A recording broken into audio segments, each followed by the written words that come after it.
Hello and welcome to the Benzo Rehab Dungeon. It is the 20th of May 2000, episode 90. I am your Poppy host. I am joined, as always, by the foxy Danko Suvin from at Dank the Love. And we are also joined by the incredibly normal, boring human John from at Does. Shout out as gentlemen, let's start with boring is first. How are you doing today? I mean, I feel like my grip on reality is slipping. Like I've woken up into like a cartoon world. Well, you did take a shit ton of shrooms before we started. I don't remember doing that at all. Hey, Mike, your audio fucking sucks. No, I turned it up. Thanks, everyone. Oh, good. Anyways, excellent. My audio's still cutting out. Everybody's like jumping all over this. Well, you know. Anyways, you might not remember taking the shrooms because I put them in your drink. No one does. And sorry about that. Well, what's a little dosing between friends? I think the legal term is poisoning. Yeah, I was trying to find a way to say you may not have consented to what you imbibed, but there's no real nice way to say that. So yeah, no, there's no nice way to say I roofied you with magic mushrooms. Yeah, you could sing it. That's true.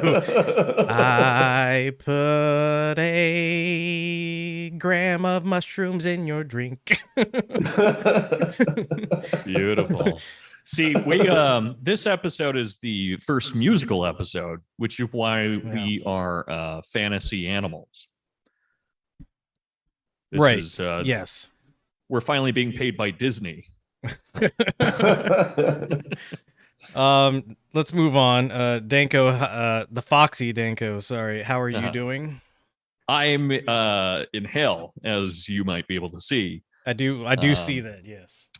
Yes. And it's a funny story about what brought me here.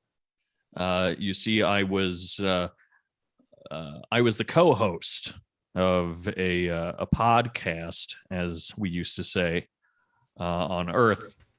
And, well, I cyberbullied a bunch of people on the political right of me, which is everyone. And now I'm in hell where I belong, getting what I deserve. You're in hell because communist Jesus did not approve of how often you fought with other leftists. Well, the complicated thing about Jesus is that he's actually a Nazbol. Yeah, well, discovered. By commie Jesus, I of course meant tanky Jesus. Yeah, Red Brown Alliance Jesus has some feelings about Hitler, who I'm not going to get into it, but I will just say conspicuously missing. Red Brown Alliance Jesus with blonde hair and blue eyes. Yep. A lot of color descriptors in there. Well, cool. A lot of color. Yeah. Anyway, I've been looking for him. If I find Hitler in hell, I'll let you know. I appreciate that. Cool. Well, I guess that's how you're doing. You're in hell. Gandhi's down here, though. It's because of all this spousal abuse, right? That is actually a fact. Churchill, I'm surprised to say, is not. Is there a worse place than hell? Based on what I'm saying here, wherever Nazbol Jesus is. All right, well, cool. Nobody asked. I'm doing fine, thanks. Let's go on to our first. Let's focus on you. I'm burning in hell. Let's focus on you, Deebs. Yeah.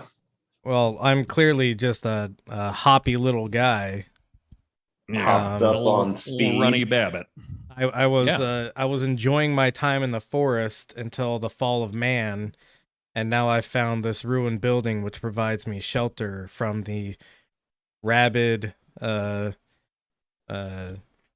radiated wolves that now roam the forest, searching for any morsel of meat to eat. And let me tell you, I'm pretty fucking meaty. That's bizarre that you can stick your tongue out. I don't like that at all.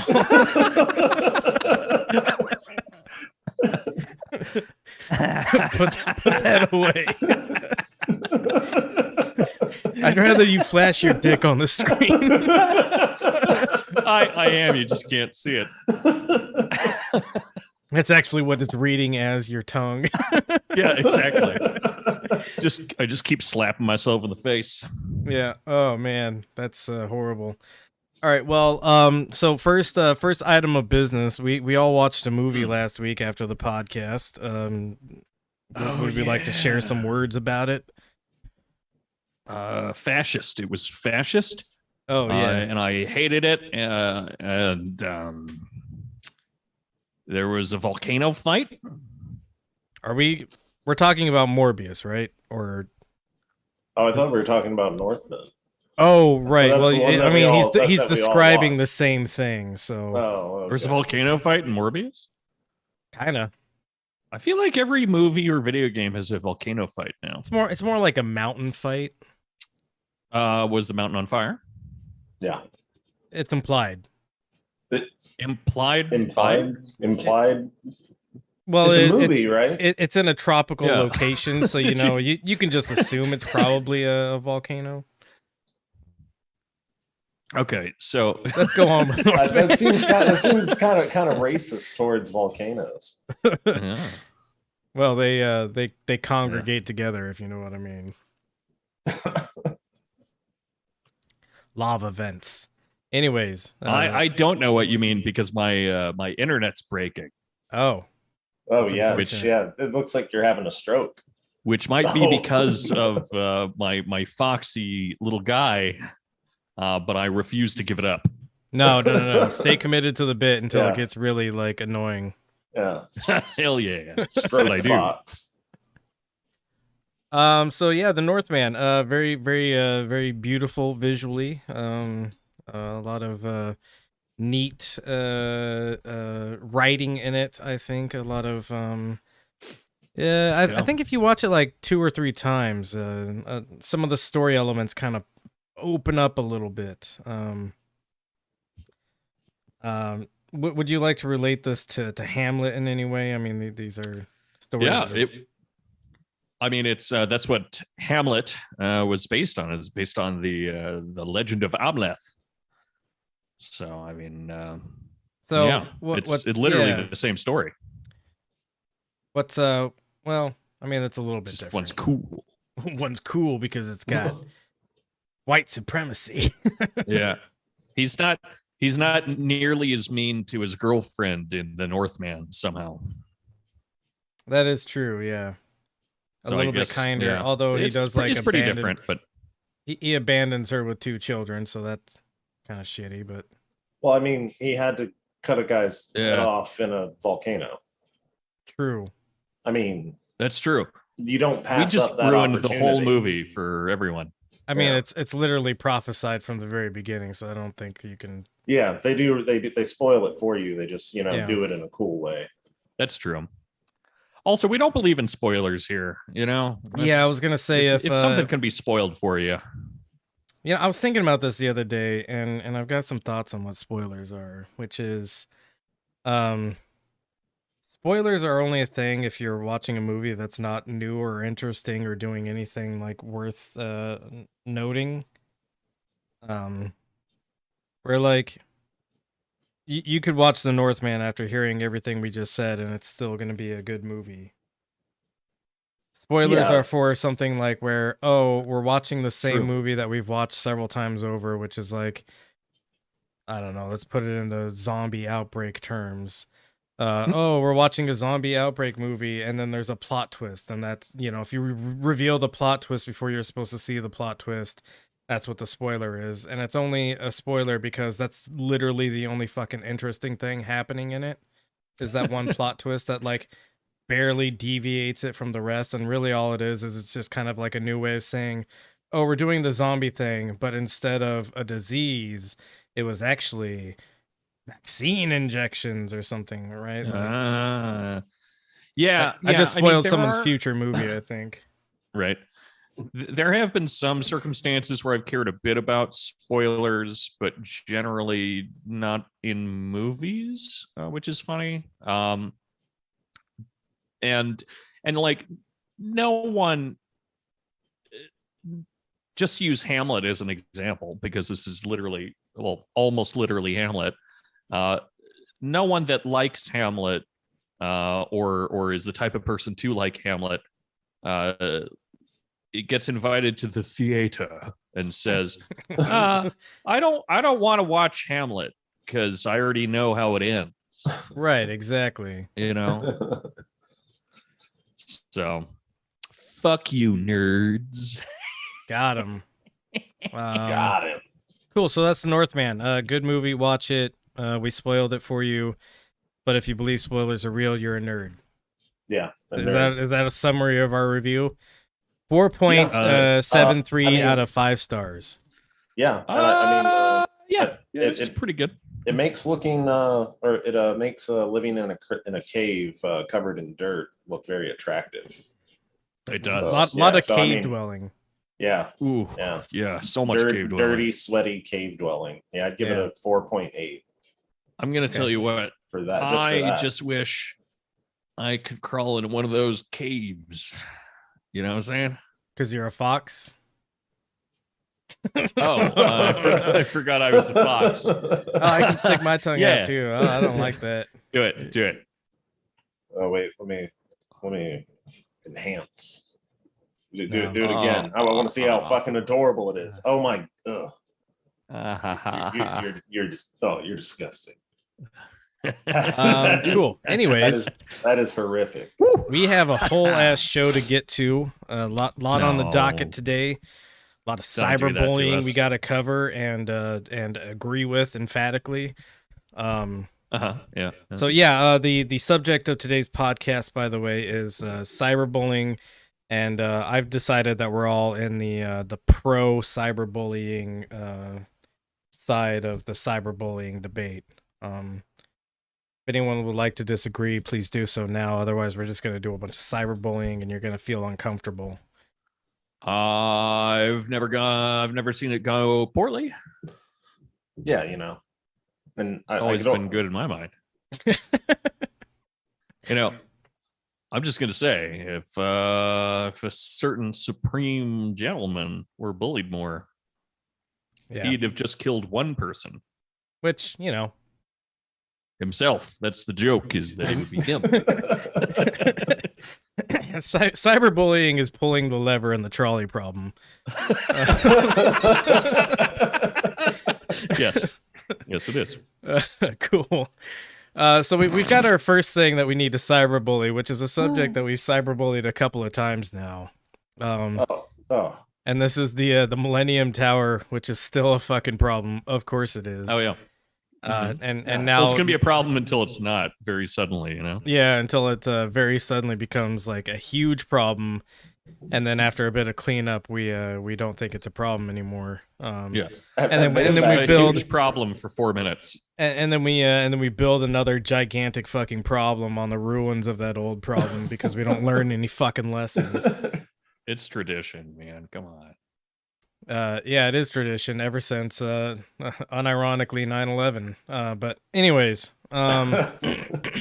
never forget. But fun fact, 80% of existing super tall structures were built after 9/11, as if to say, oh, we saw one fall down, why don't we just make a shit ton more?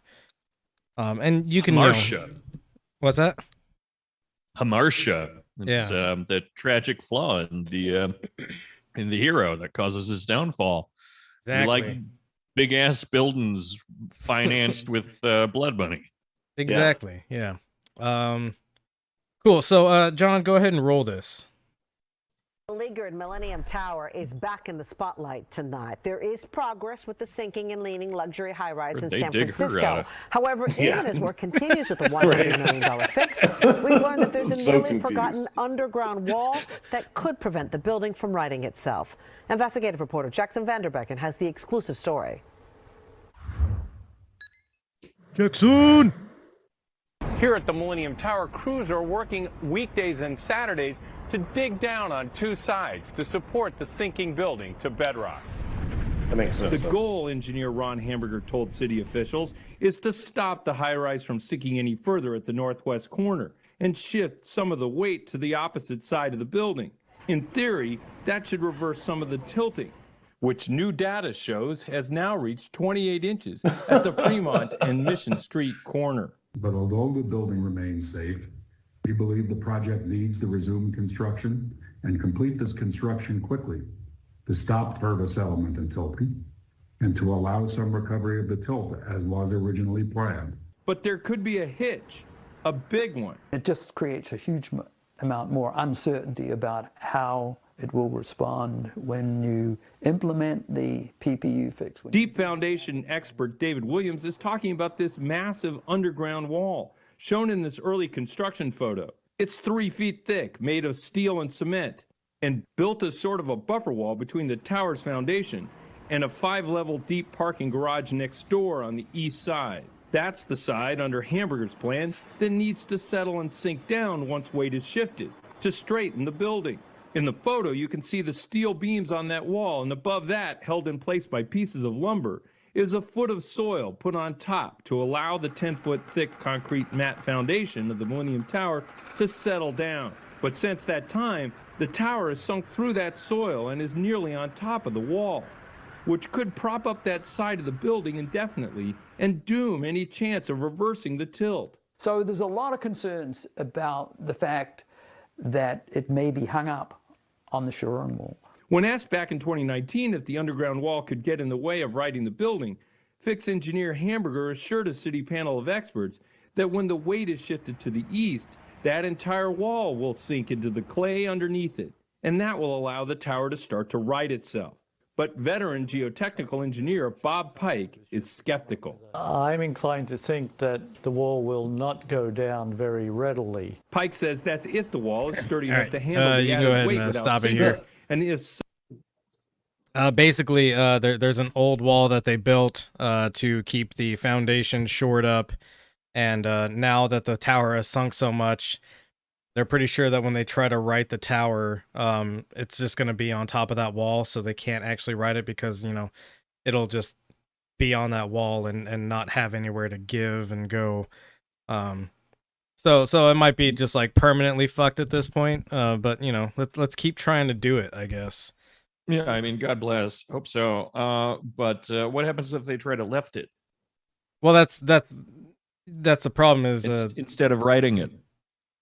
Well, What if they try to left it? Left it? Yeah, what if they try to left it instead of writing it? Oh, come on, man. Well, the wall wouldn't be a problem then, right? Yeah, just move it left, I guess. Yeah. The Overton window of buildings. What if we just push it over instead of pulling it up? I mean, it might just be the angle of this camera, but does that tower not look like it's leaning from in this picture? Yeah. That seems like a pretty visible tilt at this point. Oh, yeah. And again, 28 inches at the top. You're talking about that penthouse suite. You used to not be able to lay an egg down on the counter, but now it's like, I don't know, 20-sided die would probably roll at this point. Yeah. I feel really bad for everyone's dildos. Yeah. Like there's a Hitachi graveyard sitting on the sidewalk outside now. They just keep rolling through the windows. Yeah.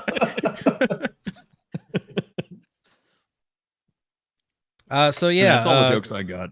Cool. Well, fuck this building. That's all we really needed to. Can I take my medicine? No, I mean we got so much more to cyberbully. Please. Oh, Yeah. okay. So actually, yeah, but I mean, can I suggest a game that we play through this episode? Sure. For each of these subjects, which we are here to bully, we find some kind of stereotypical 80s bully villain way in order to punish them. Okay. Yeah, sounds good. So what do we do? What do we do to the tower? Well, to the engineers who designed it. Well, I guess, the engineers. It's not the tower's fault. It's a piece of shit. It's its dad. I don't know. We give them wedgies and maybe swirlies or something, because they're nerds. Yeah, but that's gonna be the answer to all of them. I was thinking of more like the dramatic movies where the bullies put them in like the boiling ass fucking shower water. Boiling ass shower water. Yeah, sounds good. Yeah. How about I mean, I like the 80s theme of like these rich kids who are bullies, who are kind of shitting on everyone. So what if we finance a way to like shut down the ski slope that all of the engineers used to party at, and we turn it into a mining operation? Well, I mean, the ski slope would probably already be fucking closed down because they engineered it to be unusable. Because it's sideways. Yeah. It's just collapsed everywhere, full of boulders. What if we were they've tilted the mountain. Yeah, what if we straighten out the slope so it's not a slope anymore? It's just a plateau. Ooh. Just a snowy plateau that they get stuck on and freeze to death. That'd be cool, man. That's classic bully stuff. I was gonna say, since the head engineer's name is Ron Hamburger, we could be like, hey Ron Hamburger, where's Ron Lettuce and Ron Ketchup? Yeah, that's pretty good. Yeah, let's stick with that one. Yeah, let's make fun of that poor man's name who did nothing wrong to you. I think he's a poor man. I think when he's responsible for the deaths of a couple hundred people, maybe we'll look at this in hindsight and think I was justified. I don't know. Yeah, I mean, I will say that every time this story has come up, I've just pointed out that no one who's connected to it in any way, shape, or form has a real name, and that remains true. I do like Jackson though. He's a pretty cool guy. The reporter. Yeah, but isn't his last name like Dusseldachsen or something? You've actually made me forget what his real name is, but I'm not going back. It's pretty much that, I think. Yeah. Cool. John, next link. Next bully subject. Yeah. Oh, this motherfucker. This lavender wearing. So nerd. this is But he smells good. Piece of shit. What's his name? It's John, scroll down to see if it shows his name. I forget this dude's name all the fucking time. He just falls out of my head. I don't know. Go to show more. Come on, man. This man lives in the here we go. Yeah.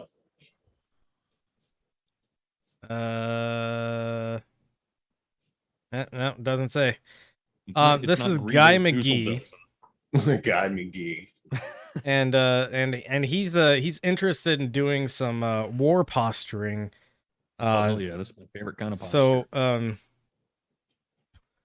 what this is a televised war game between China and the U.S. Obviously, no actual Chinese officials are involved in this. This is all a United States-based conservative think tank that wants to stoke the war agenda, and so essentially what they're doing is they're showcasing what it would be like if there was a war between China and the U.S. Go ahead and roll it. The White House continues its focus on providing Ukraine with the support it needs in its war against Russia. President Biden will turn his attention to another region today with its own security concerns. It's Southeast Asia. The president will host Southeast Asian leaders at the White House as the U.S. seeks to assure our allies in that region that it is committed to their security amid a looming threat from China. The timing of this meeting happens to come as our latest episode of Meet the Press Reports takes you inside something that's never been seen on camera. a full-day war game exercise that imagines how America would react to a Chinese attempt at essentially invading and taking Taiwan. Could you pause and just move back so we can see his face one more time?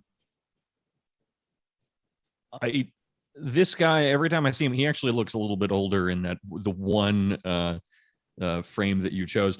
But my greatest nightmare, and I think I've escaped it by drinking myself into an early grave, is that I will be this man's age and still, as he does, look like a fucking child wearing a suit. Like, imagine the life of someone who looks like they never grew up, being on your deathbed looking like a child. Yeah. It's painful to me. Like, does he just have one tiny shoulder in here? No, he's got no shoulders is the problem. Yeah. Well, it's all suit is what he has, and it's filling out where his body has failed him. Yeah. Well, and before this somehow, banner came up, his man boobs were filling out the suit. Ooh, we love that. But he's the really confusing thing about this guy is that he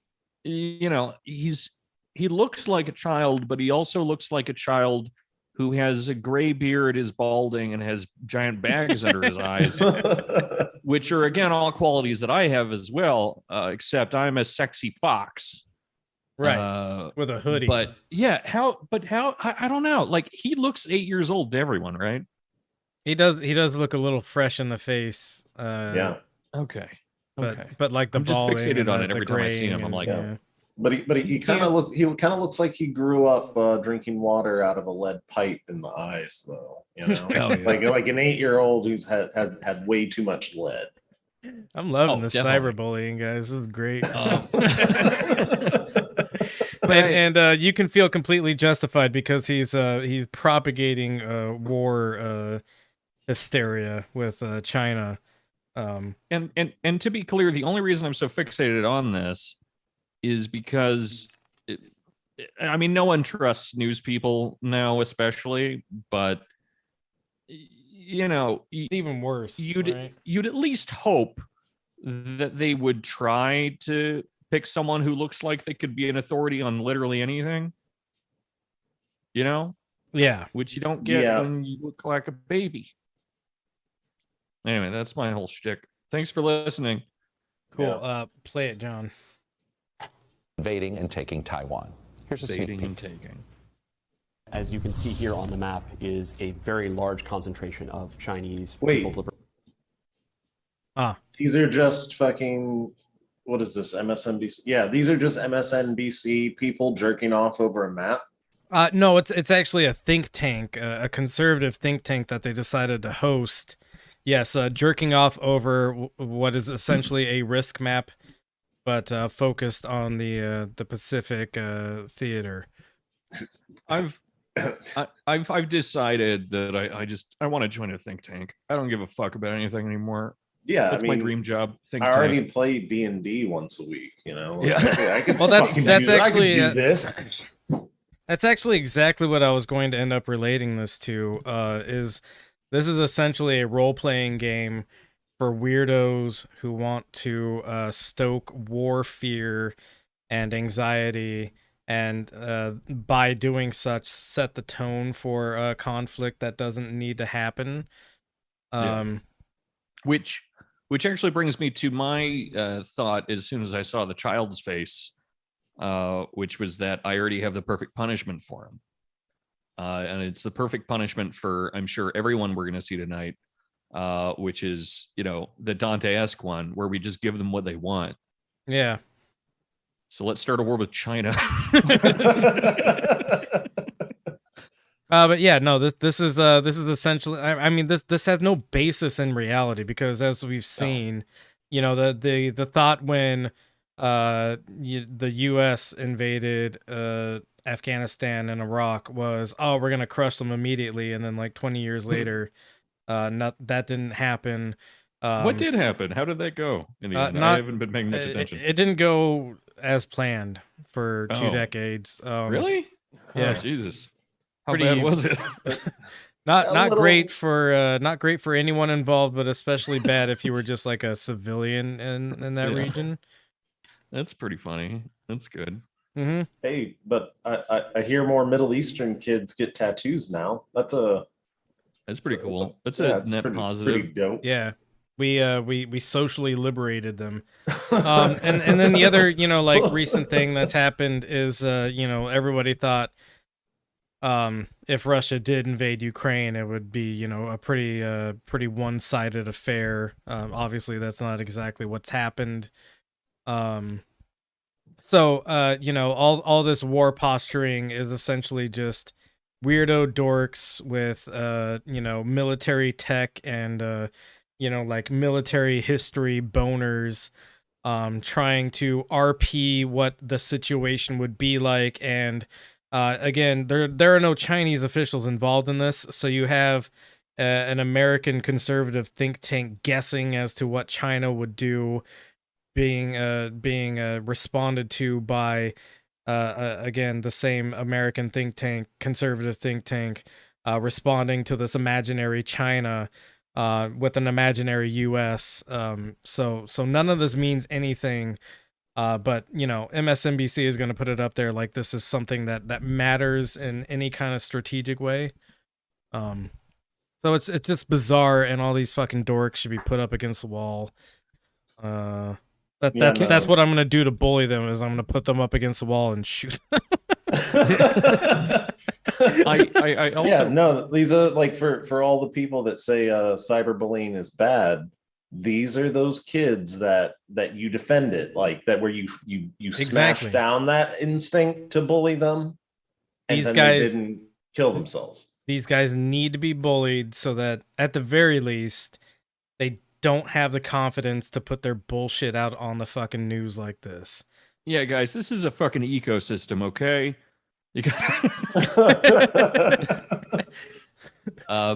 but maybe we can touch on this next week or something of the sort, but or worst case scenario, we trust the listener to look into it themselves.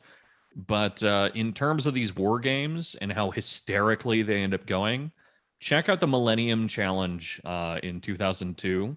Oh, yeah, that one's hilarious.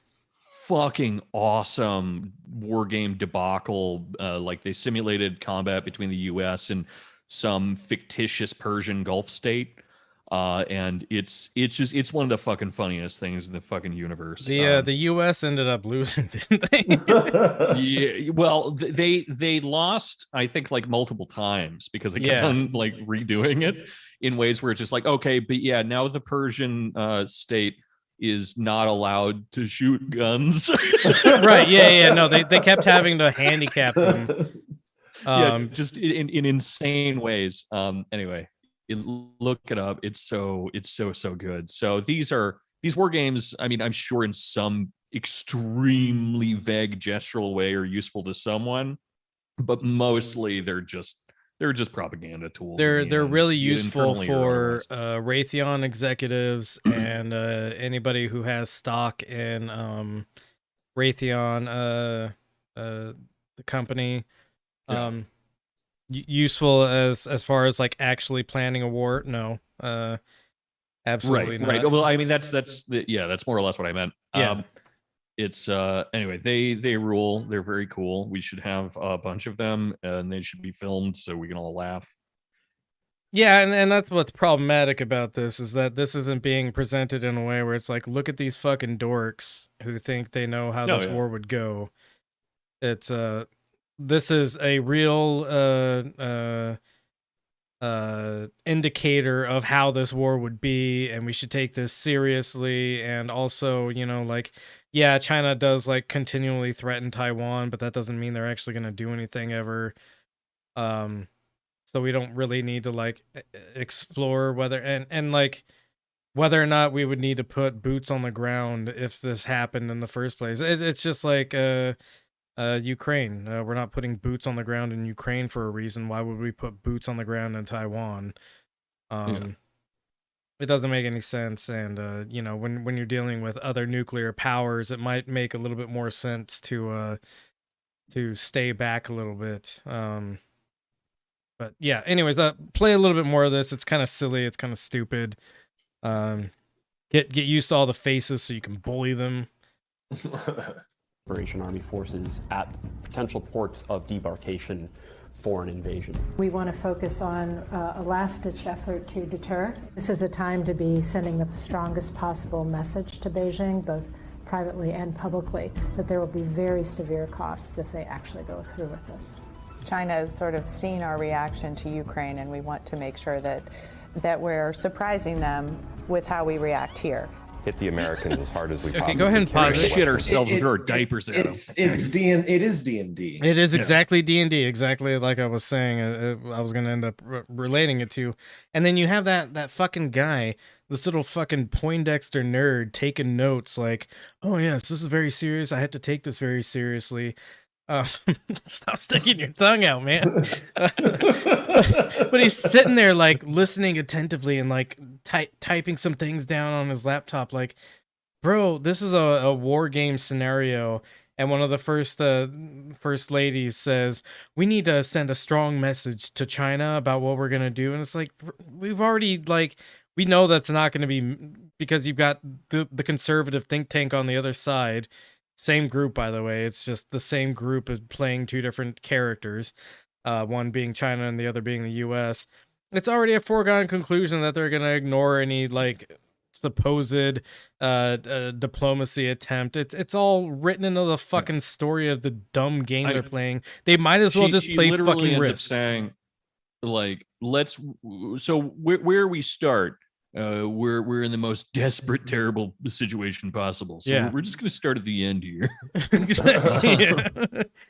So, how can we end the world? Yeah, and it's also I love the logic that's being used too about it's like the hot couch guy that's telling you about, hey, if you ever get in a fight with someone, shit your fucking pants. Hell That yeah, way man. They know you're crazy.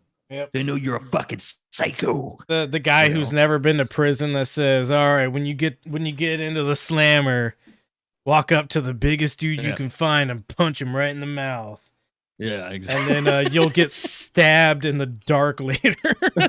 Yeah. Find the guy that leads the Aryan Brotherhood and call him. Find the guy that leads the Aryan Brotherhood, call him the N-words, slap his balls, and kick his shins. And kiss him. Yeah, and kiss him real deep. So that if he kills you, you can be like in the afterlife, oh, I think he was actually gay and into it, but he didn't want people to know. Yeah, a lot of those guys down here, actually. Yeah.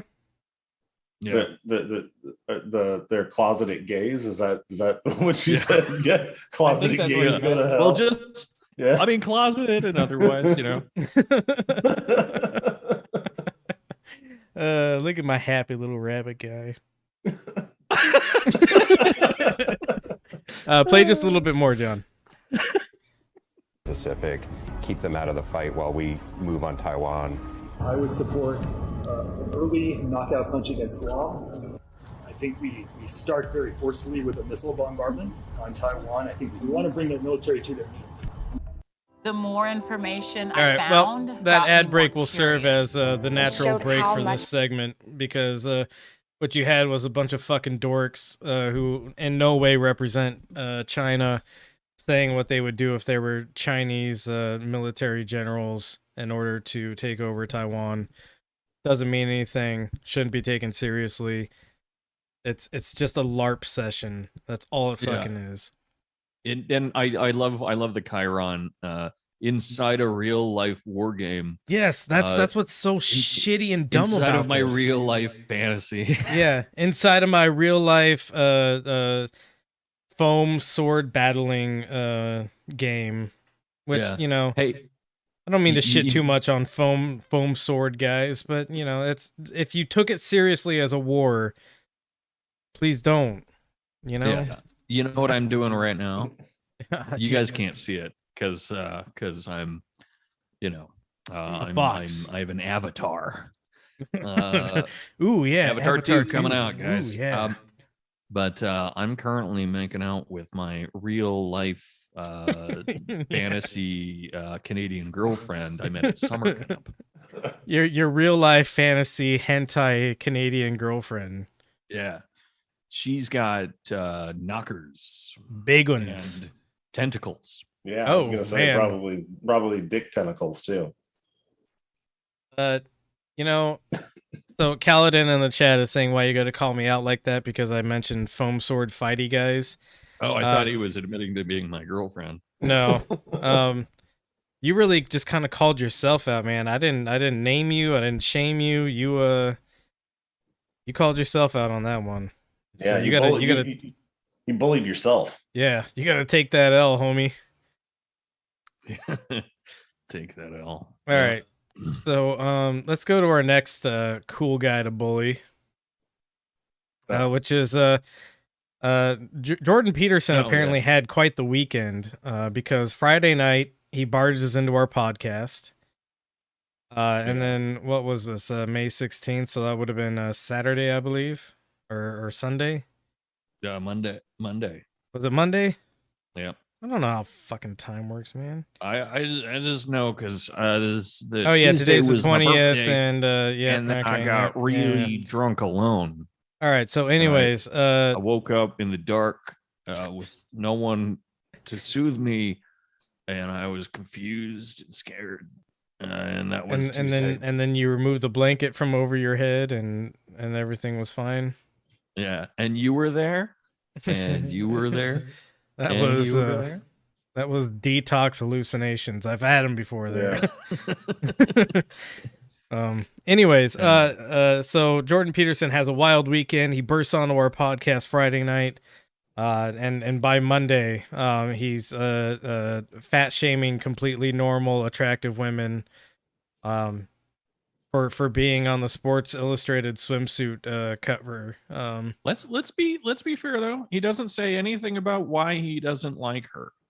Just that it's authoritarian to think so. Yeah, and that's what's so bizarre about this. So the tweet, which I'm sure everybody has seen, and like somewhere in the region of 50 to 100 people sent this to me as if I hadn't seen it already. Yeah. And I love you all very dearly, but yeah, that's just what happens when you're fucking famous, bro. Not even famous. It's when you have a podcast that exclusively like is named after making fun of Jordan Peterson. Yeah. 50 listeners, 50 messages about a tweet. Exactly. Very, very dedicated group of listeners. Yeah. So the tweet reads, sorry, not beautiful, and no amount of authoritarian tolerance is going to change that.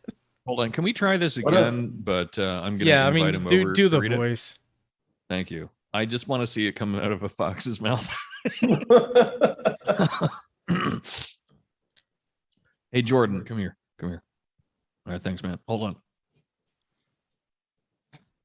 on. Sorry, not beautiful, and no amount of authoritarian tolerance is going to change that. You're fortunate enough so that you can believe that's not true. Using Jordan against Jordan. So yeah, and the last thing the internet needs is for three guys to verify whether or not this is an attractive woman, so we don't need to do any of that. But what I think is hilarious is what follows after this, in which the entire internet decides that Jordan Peterson is a dumb piece of shit. So John, if you could go to the next link, we don't need to look at this link anymore, so you're fine. So this is a little bit later in the day. Dr. Jordan B. Peterson's Twitter says, I recently stopped accessing Twitter for 3 weeks as an experiment. I had some of my staff post video links, etc. It was a genuine relief. I started to read and write more. I started using it again a few days ago, and I would say that my life got worse again almost instantly. I think he's talking about being back on the benzos. Yeah, well, that's probably true. Yeah. And you know, he has a point. Everyone log the fuck off. I can't do it because I have to entertain you idiots. But once you're gone, I won't have to. Yeah, and your spirit will be released from hell. Yeah. So please, God. He's not wrong about logging off, but it's funny about how he blames interacting with Twitter as making his life worse. When it's like, that's the bro, funny thing. It's the I'm not even mad, but by the way, I was gonna leave the party anyway. Yeah, well, it's also like, you know, I was having a good time without my gun until I decided to unlock the safe, bring out the gun, load it, and then point it at my foot and pull the trigger. Yeah. Everything was going fine until guns happened. So go to the next tweet, and we have to link all these individually because he has no idea how to respond to himself, I guess. I was making out with this lady, right? And and she let out a big old toot, and I came, but I was gonna come anyway. So it's not because of that. All right. I'm not some kind of weirdo. Yeah, I'm not a sick fuck or anything. I just, it was already happening. Can't stop the train once it gets rolling, Yeah. So stop calling me Toot Boy. All right. I get it, but it's not what happened. All right. It's funny. I think it's funny. I'm not mad. It's just please call me anything else. Goofy little story now. So his second tweet here is the endless flood of vicious insult. That's what he said. Is not really something that can be experienced anywhere else. I like to follow the people I know, but I think the incentive structure of the platform makes it intrinsically and dangerously insane. That people let you know what they think of you. Yeah, when you tweet something dumb, and there's this word that precedes media, and it's social media, and what I always find like endlessly hilarious, and I love cyberbullying people for this kind of shit, is when they post something and they get a response that they weren't like ready to receive for what they post, and it's like, well, yes, it's a social media platform. You decided to interact with the social network. You have the society of that social network, and now you get to reap what you essentially sowed there. Well, yeah, I mean, we live in a society. We do live in a social media society of solipsists that don't fucking know or understand community, and none of us here are independent of that either. Like, we, in comparison to generations before us, have no idea what community is like, and are probably desperate for something like that. Like maybe in the military or something like that, which is why so many people kind of rely and dream about, back in the day when they were in these circumstances. And so when people are logging on to social media, they're logging into these spaces where they can just be themselves, independent of any human being around them. And so, of course they're shocked that people are responding to them. That's not what they wanted at all. They wanted to remain alone as they always are. That's very true. John, go ahead. I am starting a new Twitter, just so everyone knows, and it's just going to be me posting pictures of huge cocks, and I'm just going to tell everyone how unattractive I find them and how no authoritarian pressure will ever make me love no authoritarian tolerance, not pressure. Yeah, sorry, no authoritarian tolerance is going to make me love those veiny beasts. So this is the third response tweet from Jordan B. Peterson.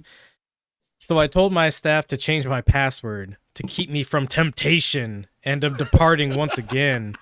If I have something to say, I'll write an article or make a video. If the issue is not important enough to justify that, then perhaps it would be best to just let it go. Yes. This is like this is like that kid that's like proud that their like mommy took their Facebook away.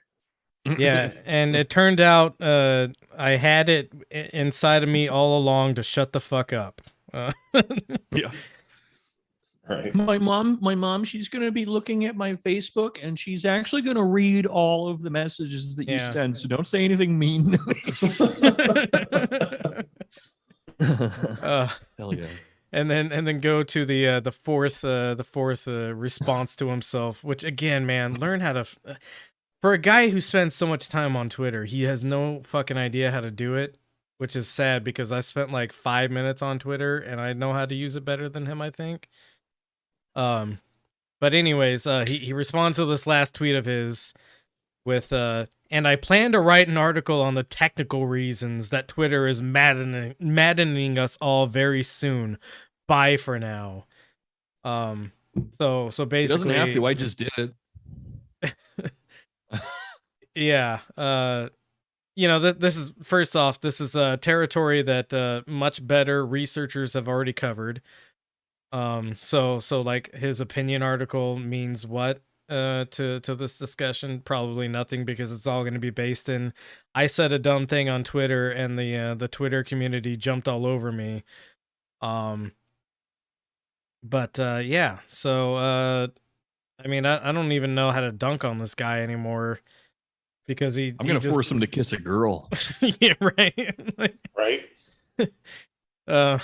There was a funny comic I saw rolling around with this pretty typical looking, like, tanky drawn sort of guy. He had the Ashanko with like the communist emblem on his hat, and he's holding an AK-47, and then Jordan Peterson is in the foreground, basically saying, "No, this must be some kind of mistake. I'm just an academic," or whatever. And then the tanky guy is saying, "Jack off to the model right now." The plus size model or something like that. Great stuff. It's the only way he's gonna learn his lesson. By the Jordan way, me too. That's the only way I'm gonna learn my lesson. Just in case anyone wants to teach me one. Yeah. What? By making me kiss models. I think they're gross. Yeah. I don't like girls, and there's only one way you can prove me wrong. Yeah, boobs are just fat and they're messy. Yeah, they suck. Let's go to our next cyberbully victim, because Jordan Peterson was cyberbullied off of Twitter. Nina Jankowicz was cyberbullied out of the government. More fake names, man. So Nina Jankowicz is this person who the Biden administration decided to choose for their Department of Disinformation. I forget what the name of it was exactly, but basically, it was going to be like a DHS department. Oh, it's the Department of InfoWars. Yeah, essentially, basically the Department of InfoWars, in which they were going to have this person who is in charge of fighting disinformation, and then it's like this really nebulous concept of like, well, what exactly disinformation are you talking about, sort of stuff. And how are you going to enforce this, or like what are you actually going to do in this role? And it was essentially going to be like, we're going to have some social media platforms that say no, this is wrong information, here's our right information, to a bunch of people who no longer trust the government already. So really just kind of one of those things that already like started off on the wrong foot and then like continued to I don't know, dance to the wrong beat. So this is the gal that was chosen to head up the disinformation department of the DHS, and this is before she was hired into this role. This is and mind you, she's apparently a disinformation expert, because she wrote a book on the subject, but it was all like Russiagate shit, which is now like mostly debunked. And you know, like talking about like how Russian bots influenced 10,000 people on Facebook, and that's why the election went to Trump and not Hillary, sort of stuff. So really just kind of like asinine not real sort of disinformation stuff. And again, you know, whenever you're talking about like these incredibly online people, which I technically belong to in a way, and I think Danko, you also technically belong to. John, I don't think I only spend like 12 to 16 hours of screen time a day, so ultimately it's pretty. John it's pretty is low, the least online of all of us. Yeah, that's true. Yeah. Because all this stuff we come out of left field with all this shit, and he's like, I haven't seen this at all. It's like, where have you been, man? In the real world or some shit? Hello, loser. Yeah, now I go outside, I get sun, I have sex. So, all right, well, keep it to yourself, Casanova.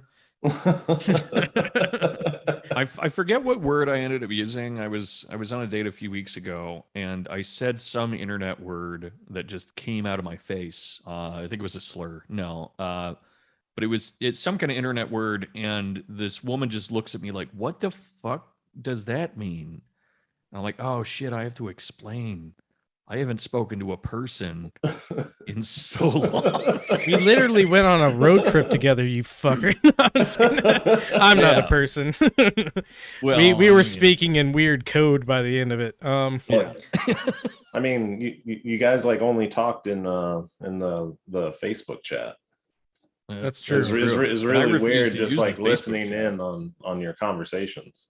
Like my and Mike's conversations, if we're using the Facebook chat, which again, like I refuse to use essentially, if you're basing all of our interactions off of that, you think the only thing I've ever said to Mike is poo poo pee pee poo poo, shut up nerd. Yeah. Well, that and all the racial slurs. Yeah. Oh yeah. I mean, that goes without saying. That's what I like in real life. The M word. Yeah. Yeah. Michael Deebs. Yeah. So anyways, this is Nina Jankowicz. Again, before she was hired Nina to the huffing disinformation. Shit. Nina Jankowicz. Thank you. But this is before she was hired into a very supposedly serious government role. Mm-hmm. And this, I guess, must have been on her resume for it, right? So go ahead and play it, John. And I'm sorry to... sorry. I'm sorry that I said play it and then I kept talking. But I'm also sorry to my partner who the other day had to listen to this and said, "Can you please turn that off?" He's going to have to listen to it again.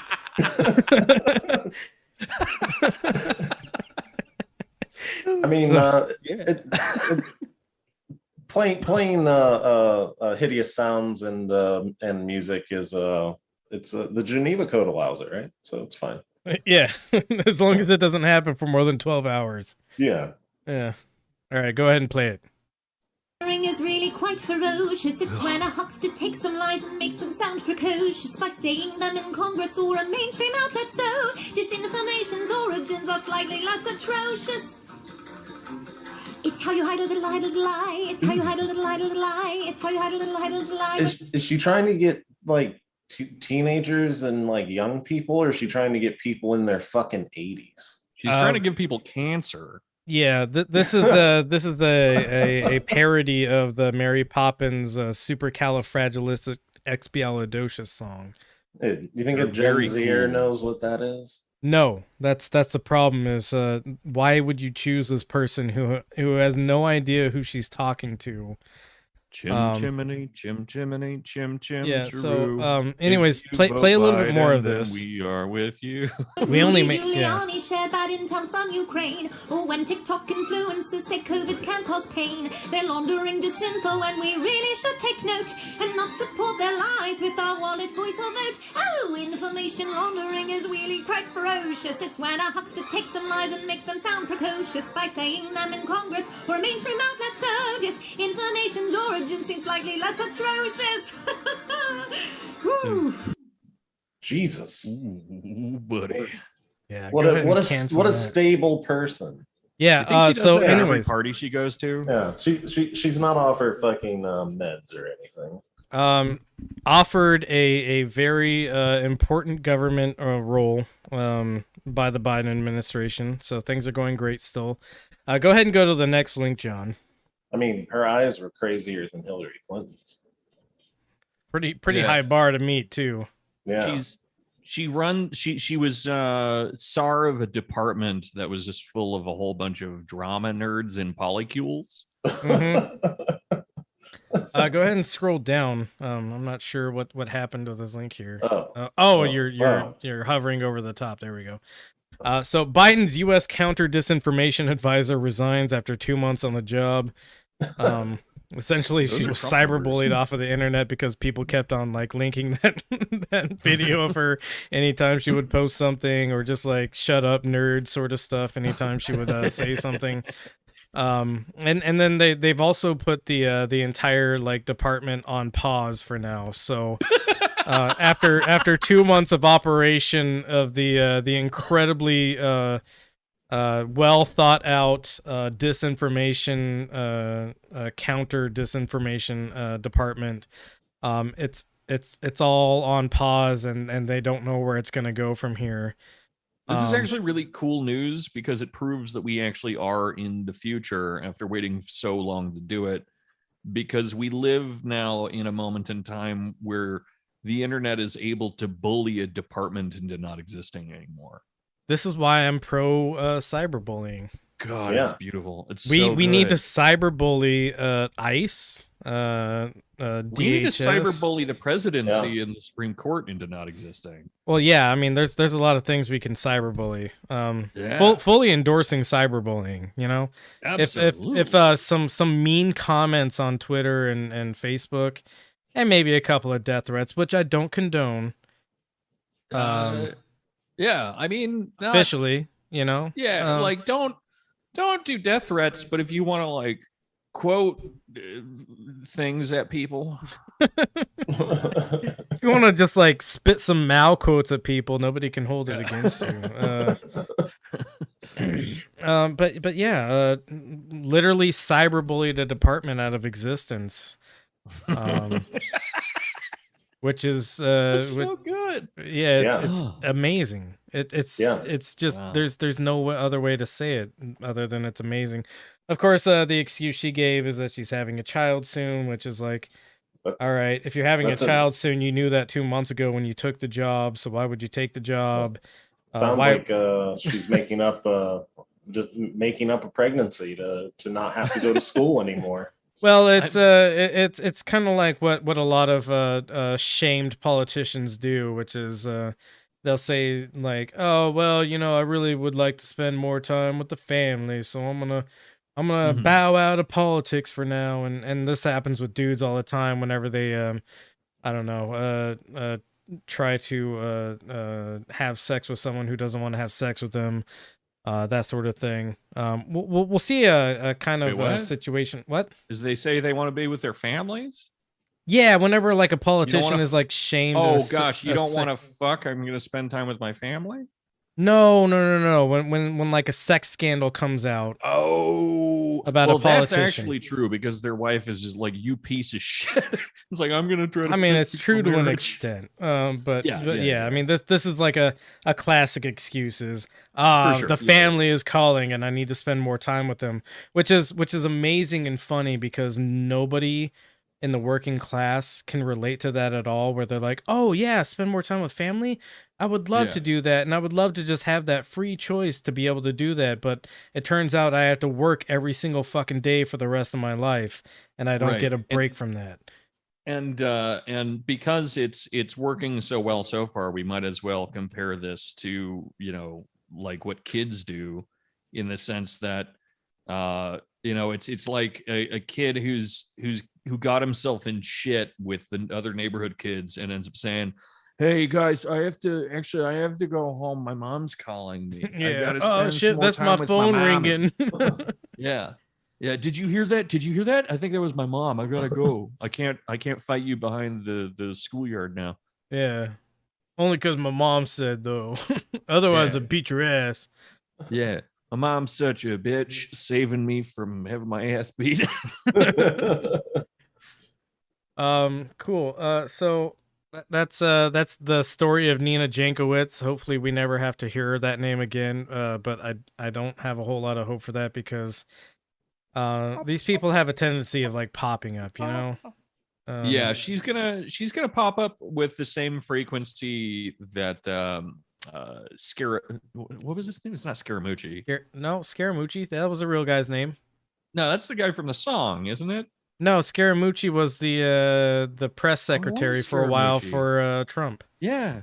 He was hey, I'm Scaramucci. I pitch it straight. I'm the guy from New York that I really thought I made up that name for him and it was something very similar. No. Because I have a racist brain. But apparently I'm a race realist. It's the truth. Italians really be like that. It's not racist if you're talking about Italians. Yeah, that's true. I'm not an actual racist. By the way, a lot of good pasta down here. Huh, interesting. Mm-hmm. One of the most racist states in the authentic. country. Really good pasta. That's good. No, not in Wisconsin. Oh.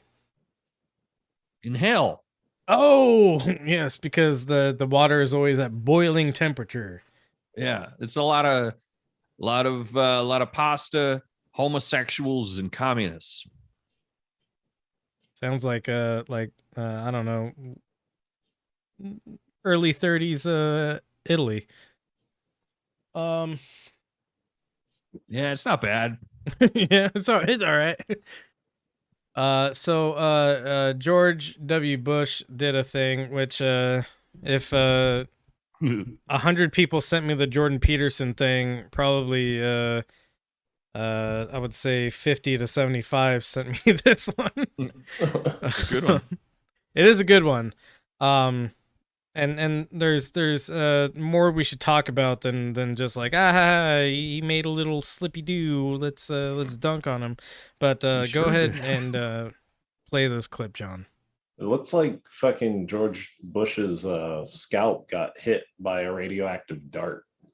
Yeah, he's looking rough. He's not using Keeps, that's for sure. The new sponsor, the Benzo Rehab Dungeon. Not Keeps. The opposite of Keeps is sponsoring this. the new sponsor, the Benzo Rehab Dungeon.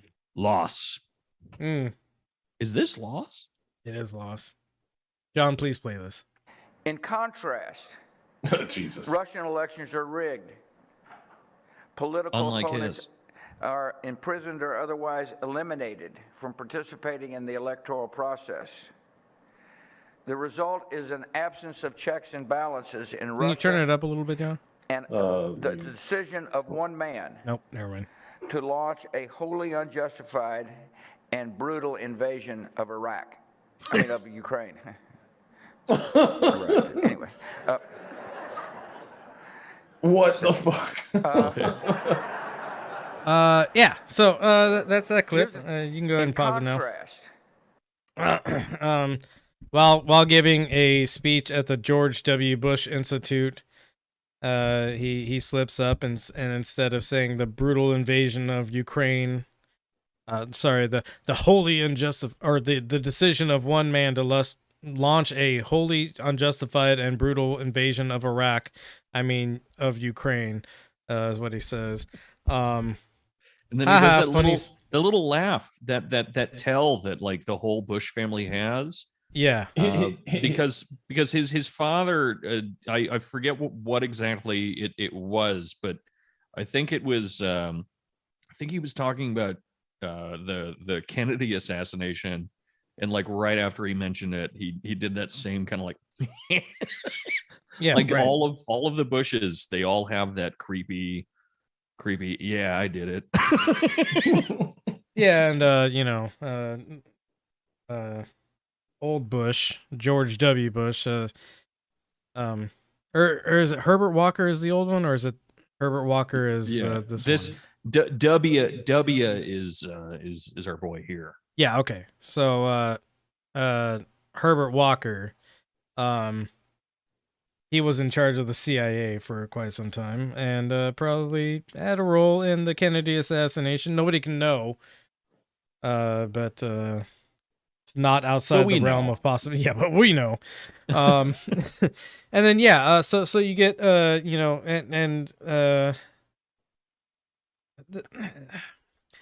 this is complicated because on the first level, it's like, oh, isn't it interesting that he basically just admitted what he did was wrong on accident? Probably there's some area of his brain that harbors a little bit of guilt if it hasn't all been like replaced by the CIA indoctrination, like to remove any and all feeling and turn you into a sociopath. But like it is funny, but at the same time, I struggle with how the media is portraying it as like, oh, silly Freudian slip sort of stuff. After the media like basically led us into this war, working alongside the Bush government. And then like kind of just playing it off as like, grandpa's slipping a little bit. Like, we shouldn't treat this guy as like a kindly old grandpa. We shouldn't treat it as something where it's just like a silly little gaffe. This is the guy who gave the black lady candy. Yeah, this is a guy who literally belongs, like, if not, tried and imprisoned at The Hague, put up against the wall and dealt with accordingly. Talking to a room full of people who are all enablers of what happened in Iraq and Afghanistan. Another person who talked at this event is Condoleezza Rice, who has a huge responsibility in what happened in Iraq and Afghanistan. And then you have our current president, who, if you look through the history of things, knew that the invasion was wrong and still voted for it anyways. Based off of like rhetoric at the time, basically admitting, yeah, what we're doing is kind of fucked up, but somebody's got to do it, right? So we have a president currently who played a huge role in the invasion. We have this guy who used to be president who played a huge role in the invasion. We have Condoleezza Rice, who used to be, what was she, National Security Advisor at the time, who played a huge role in the invasion. And, you've got a room full of people laughing at this little gaffe. Like, yeah, we all, like, implicitly know that Iraq was fucked up, but we did it anyways because money. So, yeah, I mean... You know that dumb trick that, like, everyone knew some kind of guy when they were 19 who would fold up a dollar bill in a funny way and show them the Illuminati message, like, inscribed on it? You know what I'm talking about? Right. And all those guys, you'd always tell them, oh, yeah, that's really cool. I'm sure that the Illuminati would just like write hints on everything, talking about how they did 9/11. That guy was right, kind of. Yeah, he was kind of right. He was not entirely wrong. and then the effect that this has, kind of actually building off of your guy that we all knew in college that folded up the dollar bills thing. We also all knew the guy in college who did really bad things to people, and everyone was just like, that's how Joe is sometimes. He's just a little goof. He's a little bit rambunctious, and he gets himself into scrapes, sort of stuff. And I feel like that's how this is also being treated in a lot of respects. Like, yeah, we know you were the guy that did the illegal invasion of another country, but hey, let's let the past be the past and, not focus on how it affects us now or how it affected like millions of people in the Middle East or anything like that. Isn't it crazy that that type of thinking is almost always reserved for people that either commit rape or genocide? Mm-hmm.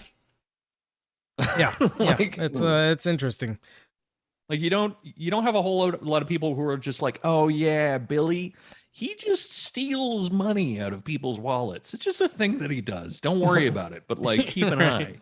Like you don't see that. But if someone's just like, oh yeah, Petey, if you go to party with him, he might rape you at night. Right. It's a funny thing that he does. He just sexually assaults people. Like people really shrug that off, and then it's genocides and shit like that. Just yep. I don't know what is it? Is it just that it's so awful that people just kind of shrug it off? I think it's that people with can't Bush, imagine it's being power, but yeah, with Bush it's power, but I think it also is this thing where most people can't actually imagine being that evil, and so they don't they don't allow themselves to believe that this kind of evil can exist, where somebody can look and feel like a kindly old grandpa but still be responsible for such an atrocious war, such atrocious crimes, just pure unadulterated bad evil things. Well, imagine how cute Hitler and Mussolini would be if they got to be old. Exactly, yeah. With Hitler's cute little comb over. Yeah, them sitting on a porch on rocking chairs. I think I just realized though what it actually is, because again, no one thinks like, oh yeah, Bob just kills the neighborhood animals, and it's the cute thing that he does. So it's not even so much that like you do something so dire that people can't even imagine it. It's just that these people are committing crimes against people that we don't give full personhood to. No, true. Yeah. So it's just like Petey can rape people in college because women are kind of asking for it,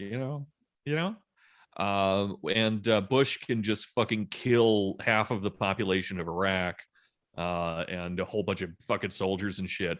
And soldiers, they gotta die sometimes. I mean, that's what they're there for. And Iraqis are, they should have dealt with they should have dealt with Saddam, and it's their fault. They're brown. Oh yeah, that was actually another point I was gonna make. Is like, a lot of people are like giggling and chortling about this sort of thing, but like while I get the comedy effect of it and it is pretty funny, also consider that this is a person who, if we're talking in like damage done to the world and body count, this is a person who is worse than Putin. But we would all like, if Putin made a gaffe like this, we'd be like, what an evil sick fuck here in the States. But since it was George W. Bush, we're like, that evil sick fuck, he slipped up again. I have an idea that might fix a lot of our problems. So we don't actually get rid of the presidency, right? But after you serve a single term, I'm not even going to allow 2 terms. Once you serve your 4 years, you go to prison for the rest of your fucking life, no matter what. Like, you could be a great president or whatever, you just go to prison. I feel like this is unironically something I've said before, because there can be no just. This is why I was making arguments against Biden in the first place. Was like, oh, you think Biden is going to fix the American war machine, the American capitalist death cult? You think Biden is going to fix it? Like, Biden's a guy who already belongs in prison for what he's done to the U.S. And this is the guy that's going to fix the problem that we have, which is Donald Trump, who did everything that a normal Democratic president would do, but he was like rude on Twitter. Imagine having to old Yeller Bernie. I would do it in a heartbeat. I wouldn't care about that at all. Yeah, but I was thinking about it the other day. He'd spit at you. He'd spit in your fucking eyes as you put the gun to his head. And I would still do it. Well, of course, yeah. I mean, I was thinking the other day, like, yeah, spit in your eyes. I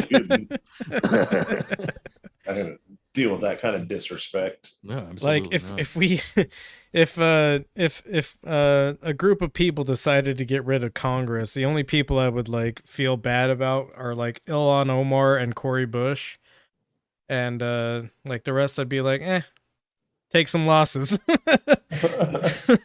So two members of Congress out of the 430 or whatever, 435, right? We can just a relevant number. Yeah, I've been drinking. I'm sorry, but you're picking the right people on top, but they still go in the mass grave. I don't care. No. I didn't say like I would try to save them or anything. Oh, I just no, I said know I would you feel a little wouldn't. bit bad about You would it. never try to save 2 minority women from murder.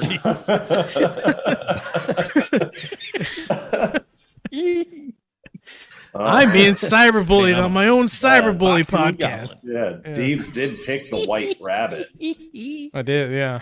White rabbit with the Walking pink in, hoodie and the suspiciously blue. Oh, wait. No, those are black. Yeah. Pill makes you smaller. Yeah. We need to cyberbully some more people. So, John, let's move on. Our next target of cyberbullying is Pete Buttigieg. While Foxy Dorian gives his best O face with the tongue hanging out, which I only can assume is climax related to mentioning Pete Buttigieg. Sorry, I'm back. No, I was doing my impression of all of his dogs dead. Yes, because he killed them all. He kills dogs. Yep. Total dog killer. He's a dog killer. When I hear this guy talk, all I can think is dog killer. I mean, that's just the sound of his voice. It's just the sound of 1,000 dogs dying. Yeah. But like a boredom, like not like in a violent way, because that'd be like interesting. Like they probably just died terribly. He kills them weirdly too. Oh yeah? Yeah. He's a sick fuck. I mean, he either so there are 3 types of dog murder that I think that this man engages in. One is just shooting them. 2 is hiring Steven Seagal to run them over. And 3rd is that he ties their necks to a doorknob, and then he does some really naughty, weird shit. That's it. All right. Yeah. I'm just saying it's. And those are the Saturday night dogs. Yeah. Only special nights, once a week. Yeah. I like that this filter makes it so no one can see that we're drinking. Yeah, nobody can see that. I put like 17 drinks down now. So go ahead and play this clip. This is Pete Buttigieg talking about the baby formula shortage. I don't know why they picked Pete Buttigieg, but we'll go ahead and listen to how he replies to this question, and we'll probably pause it prematurely. But and this is. Oh, I wasn't done, John. Oh, are you done now? Yeah, no, I'm done now. You can play it now. Oh. Gonna be. Wait. Now an issue Congress takes up this week. I know the. Now I heard somebody say pause it. Yeah, now. It was Dorian. Start it now. I think I'm going to start it now. All right. Now. President said more actions coming, but this has been ongoing for months. There were supply chain issues already. Then you have the issue with this one plant, Abbott, whistleblower in September, February, the recall. It's May. Why has it taken so long? And why did the president on Friday seem to say that it was new information to him? He said, if we'd been better mind readers, I guess we could have done something earlier. Well, look, the administration acted from day one after the recall, taking steps like creating more flexibility for the WIC program to help rebalance the availability of formula in the states. There are more actions that are underway, including looking at imports. But fundamentally, we are here because a company was not able to guarantee that its plant was safe, and that plant has shut down. But that is the federal government's job as regulators to help ensure As safety regulators, of the yes, but let's be very clear. This is a capitalist country. The government does not make baby formula, nor should it. Companies make formula. And one of those companies, a company which, by the way, seems to have 40% market share, messed up and is unable to confirm that. Wait, is he the government person? He almost seemed outraged that one company fucking had 40% of the market share, and it's a weird thing to point out somebody from should his do side. something about that. Yeah. Should somebody A plant. Wait, what now? Because he seems to be arguing that nobody should actually do anything about it because it's a capitalist country. Yeah. And so if you're the company that has 40% market share in a capitalist market, you've earned that 40% market share. And that's just the way the market works. But he sounded like, to me, he sounded indignant. Yeah, he's not doing himself any favors with pointing out that fucking fact. It's a little bizarre. Yeah, like it's like, well, and by the way, 40% of the market share, like it's like, whose fault is that? Yeah. Fucking yours? Pete Buttigieg? Right. Yeah, we're only supposed to regulate them, and so we let them get to 40% of market share. It's just what we do. Continue. The major plant is safe and free of contamination. So the most important thing to do right now, of course, is to get that plant in Michigan up and running safely. And that's the work that's going on between the company and the FDA. It's got to be safe, and it's got to be up and running as soon as possible. But this is the difference between a supply chain problem, in other words, a problem about moving goods around, and a supply problem, which has to do with whether they're being produced in the first place. Now, the administration's also been working with other companies. Wow, such deep insight, Pete. You mean there's a difference between moving objects and objects existing? Thank you so much for that. You dumb fuck, you rat bitch. God, I hate him. He probably can't concentrate on fucking saying smart things because he's thinking about how he's going to jerk that lady's dog off to death. Yeah. For asking him these questions. That's a Saturday night dog. You don't get Margaret Brennan's dog for just any old day. Yeah, you don't just shoot that dog. Yeah. Yeah. That's a Saturday night pupper. I mean, it's yeah. That's a fine take it to Scotch the dog. adult bookstore glory hole.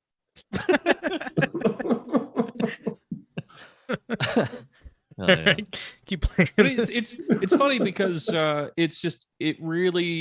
it rules because, again, being a McKinsey nerd, he can't help but spitting out these dumbass facts that don't actually help him just so he can point out facts.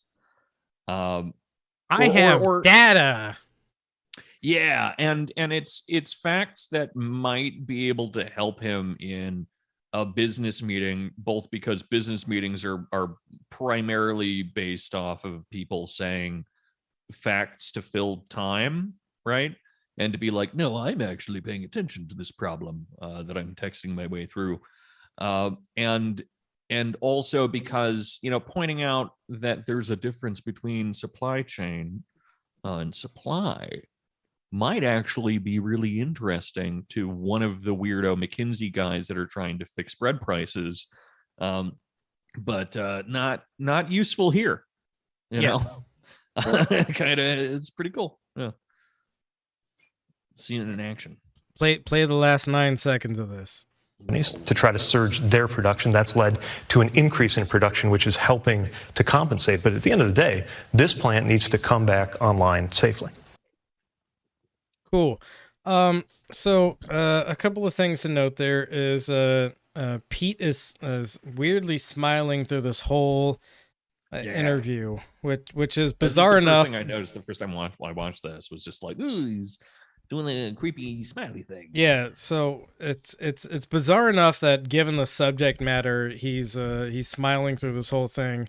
It's even more bizarre when you consider that he is in a gay relationship, which has 2 very young children, who I imagine, and actually I've seen reports of Pete Buttigieg saying that the baby formula shortage has obviously impacted his family quite a lot because neither of the male identifying members of his relationship can produce milk from their breasts.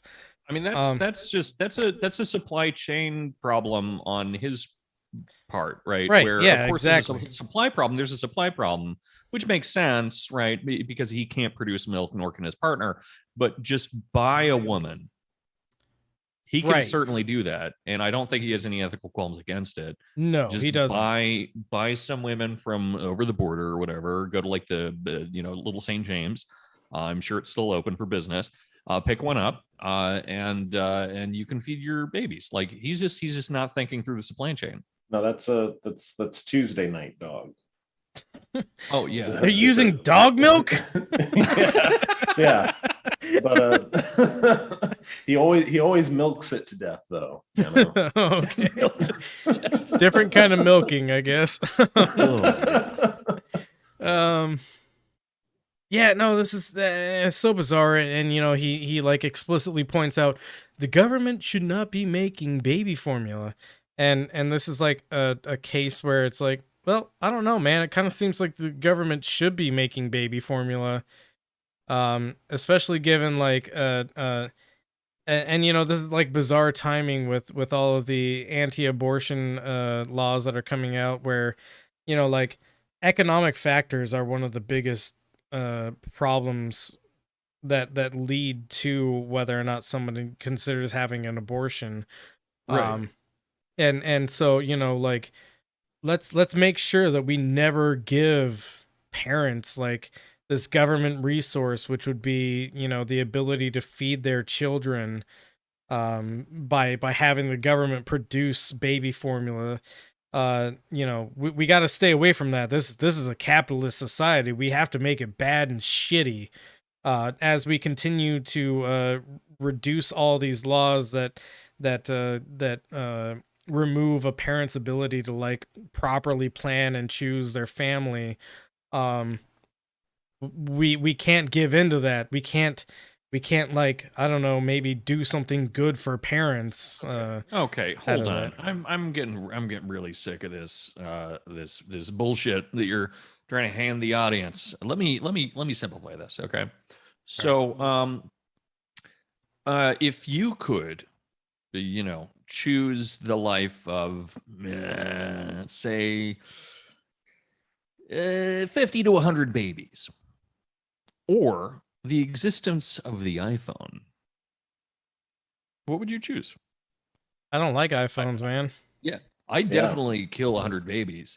Oh, Right? wait, shit. Yeah, I mean, it's just, yeah. Can I kill the 100 babies, then throw the iPhone away? Damn. This is yeah, real I mean, antinatalist hours. But I mean, that really is kind of like how this works in the end. In reality, it's probably like it's thousands upon thousands of babies, right? Right. It's a fucking nightmare, and people really are just subject to these nightmarishly small gestures that capital gives them, and able to make these like non-calculations and sacrifices of just incredible things, just the things we have all lost, or you know, some people certainly more than others, simply so that we can have cheap plastic shit and apps that make us miserable. You know, that's the glory that the system continues to give us, whether or not it was necessary at one point in like the fucking 19th century. It's totally worth it. And I'm really glad that people continue to kind of logic their way through this kind of thing by saying, yeah, but would you be willing to sacrifice the world that capital has given you, simply for the lives of countless people and time and human misery? I'd probably do that. I pray for the day in which I can throw my phone away. Another thing to bring up, so Pete lays out this cool fact. This company had 40% market share. There are 4 companies in the US. I was talking to a friend of mine who specializes in baby facts. I know who this is. A lady? A lady, yes, who was a mother of a child, and this is something she takes very seriously. But she referred me to this video in which an expert on baby raising. I don't remember exactly what her title was, but an expert on the raising of babies and also a midwife.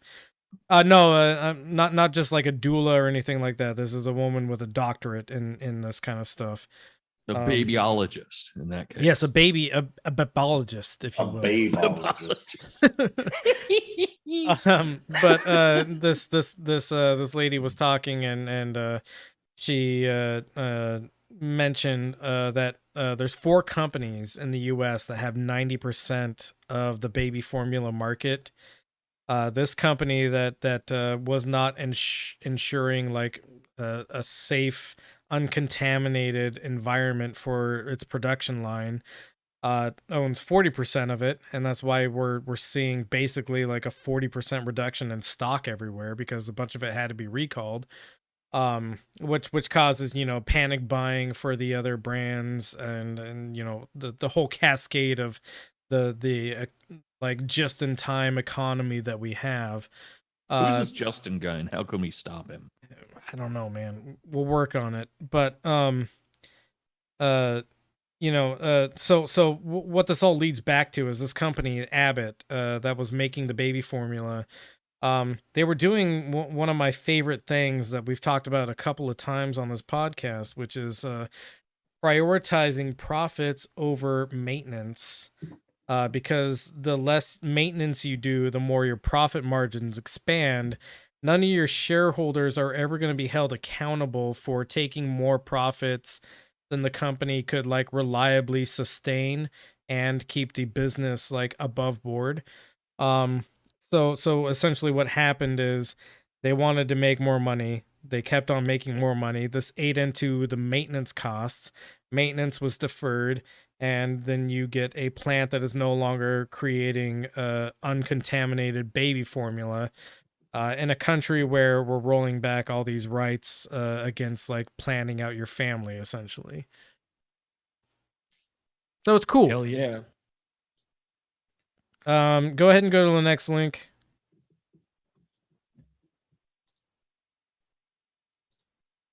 Eat but better Mediterranean style. That was the ad. So the House passed this $28 million emergency funding to address the baby formula shortage. There's a note I want to make here, which is that this $28 million is actually an FDA funding for regulating these baby formula factories, and also inspectors for the baby formula from like other countries, essentially, so that we can improve more baby formula producers. So this was incorrectly reported by a lot of people as the Republicans voting against baby formula for families that need baby formula. Not necessarily true, but it's true in a way. So if we go to the next link after this. Also, it's I gotta say, guys, baby formula, it's pretty easy. The formula for babies is jizz plus a stork. Fucking. And yeah, you just come in a bird and you get a baby. Yeah, it starts with an erection and a long-legged bird. That's baby formula. So there were 2 bills that were passed. And I think both have actually passed the Senate now too. One bill was to provide more funding and more access to poor families who might struggle buying the now up-priced baby formula.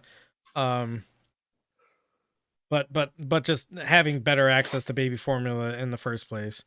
So the bill that like passed basically unanimously, there were 9 Republicans that voted against it. You can scroll down. There's a list of them.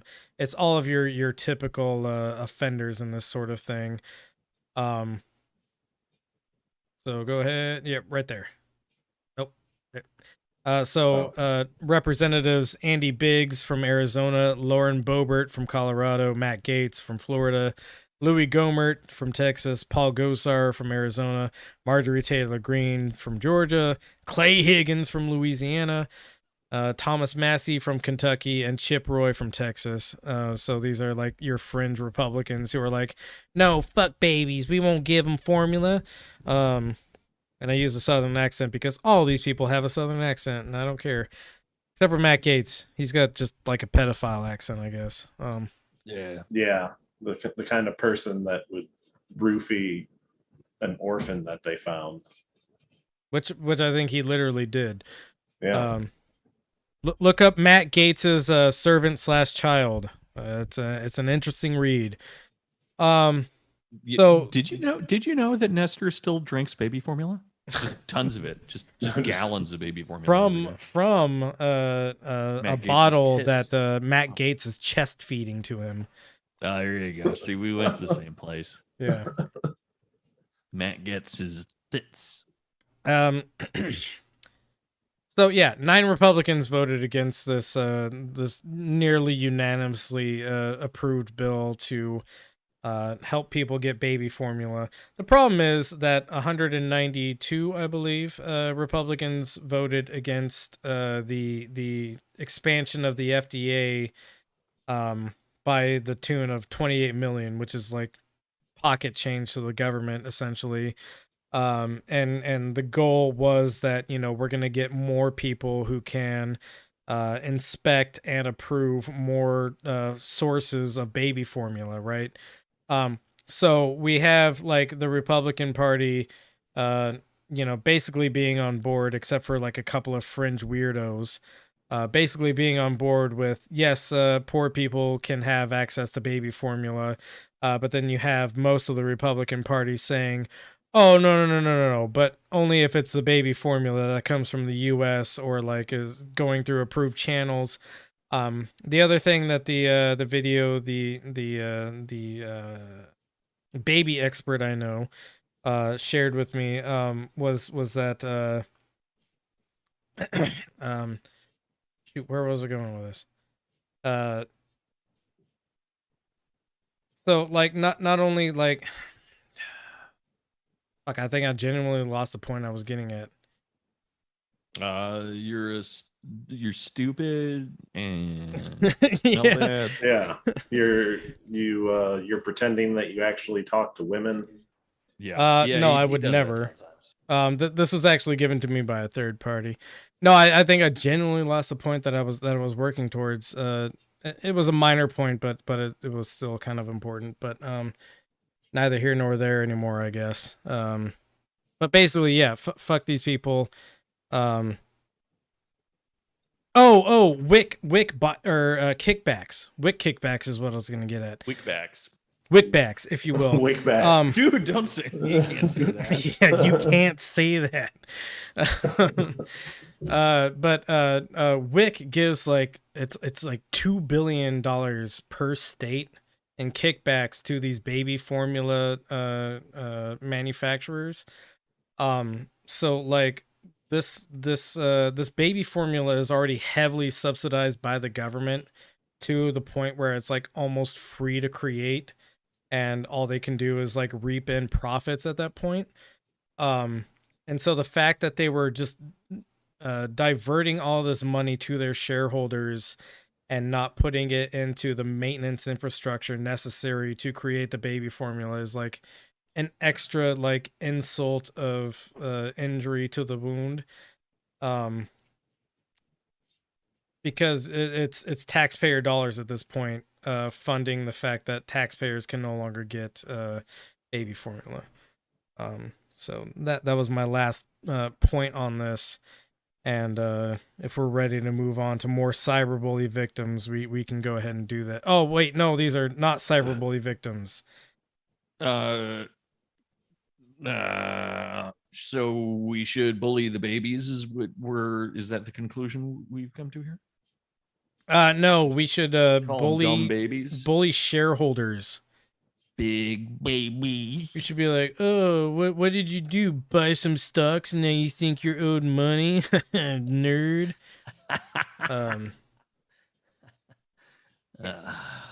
So this is actually just a depressing story. The only thing that should be bullied here is the government, which, earlier on I said we should bully ICE out of existence. This is a case where I'm making the point, and we should continue to bully and cyberbully.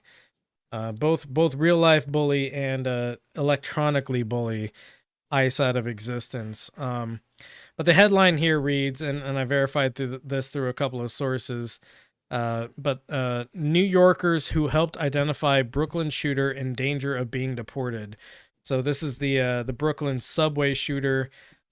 People who gave up their like phone evidence of the shooting and helped lead the police to capturing the Brooklyn subway shooter. It turns out not all of them have their correct immigration papers in order, and so now they're at risk of being deported because doesn't matter if you're a criminal or a good person or just somebody who happened to be in the area. The police will run your records, and if they find something wrong with your records, they'll, immediately just kind of defer you to the appropriate agency. And doesn't matter if you're, somebody who's done something bad or not. They'll deport you because, interestingly enough, the media will decry the white supremacist shooter that happened in Buffalo, right? And then uphold this like archaic, dogmatic white supremacy, which says, oh, if you're not like a properly papered immigrant to the US, we'll kick you out of the country and ruin your fucking life. So the ongoing state violence is probably actually worse than these isolated events of white supremacist shooters. Because this is something that happens on a daily basis, whereas shootings happen almost on a daily basis now. But the scope of the projects are a little bit different, is what I'm trying to say, I guess. Hell yeah! That's it. That's all I had on that. Yeah, this place sucks. Yeah, bad country. Welcome to hell. Yeah. So yeah, our next cyberbully target is Meghan McCain. So Meghan McCain recently released this book called Bad Republican, a Memoir, which is about her apparently edgy Republican takes that got her in trouble with not only the libs but also the Republican Party sort of stuff. And it turns out that it didn't sell very well at all. Audible, like, it sold a bunch of copies on Audible, but only because Audible presented it as like a feature. And anytime a platform like Audible presents something as a featured book, a bunch of people buy it just because it's the featured book. But like actual real sales of the book was 244 copies. Were you gonna say something, Danko? And also remember that on Audible you would literally get a free book every month. Right, exactly. So a lot of people probably choosing this featured book as their free book of the month. Danko, are you back? Oh no, the fox had a seizure. Hell has frozen over. He's fucking seizing.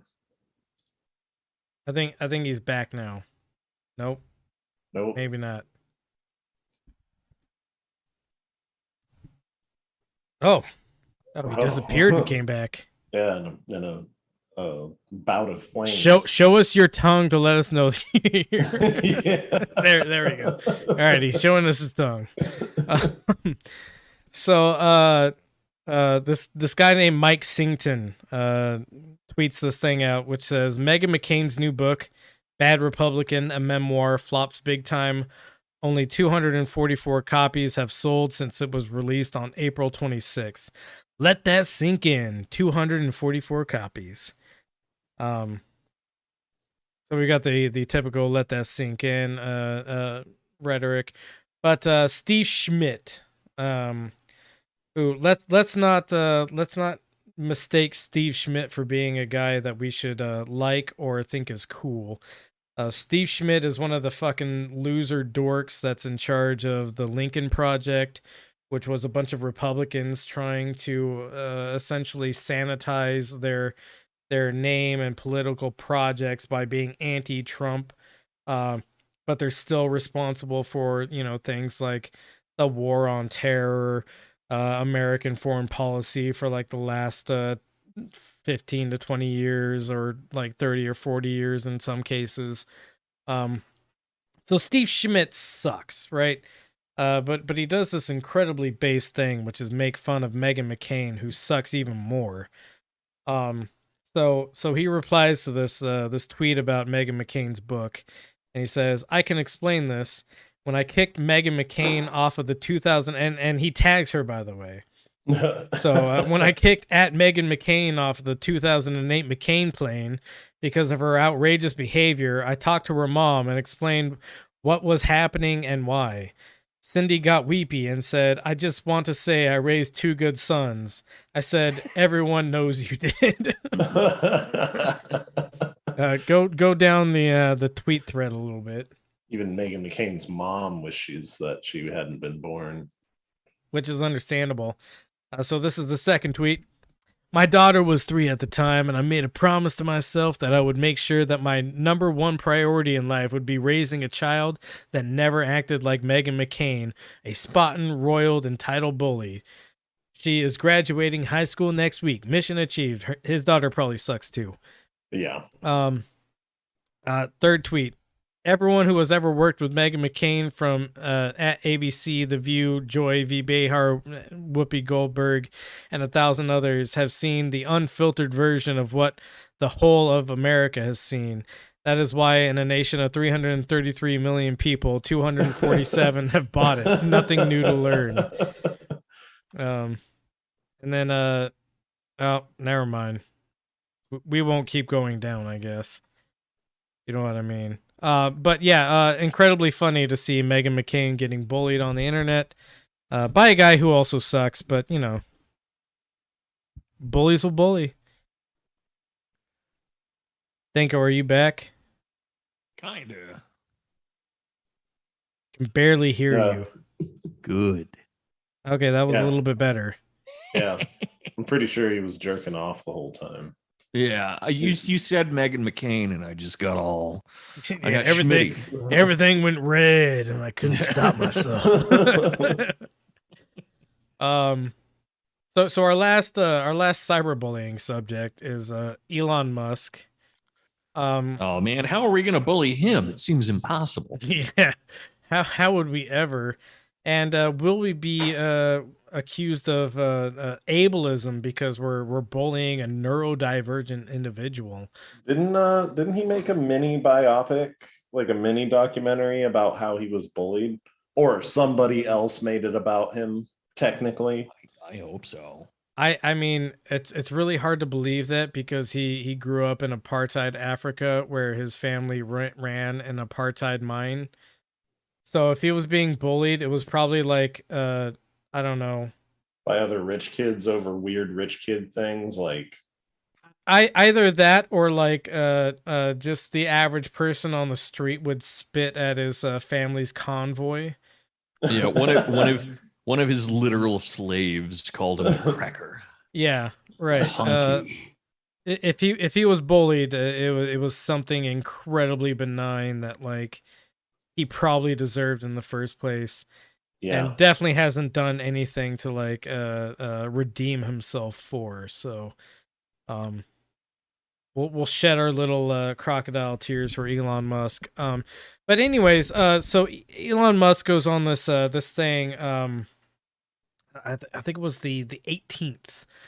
Yeah, it would have been the 18th. Somewhere around like noon, right? Where he says basically, be on the lookout for smear campaigns against me. Ever since I've tried to buy Twitter, the left has just been trying to assassinate my character or whatever sort of stuff. Hell yeah.